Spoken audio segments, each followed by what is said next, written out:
ما هم بأمة أحمد لا والذي فطر السماء، ما هم بأمة خير خلق الله بدءا وانتهاء. السلام علیکم برادران و خواهران عزیز، به کانال ما ابونا شوید. از این کانال شما میتوانید قصه و حدیث ها و بهترین قرائت های سوره های قرآن را با ترجمه تاجیکی دسترس نمایید.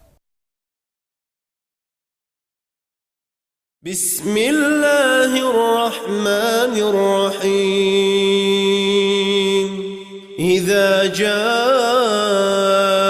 نصر الله والفتح ورأيت الناس يدخلون في دين الله أفواجا فسبح بحمد ربك واستغفر إنه كان توابا.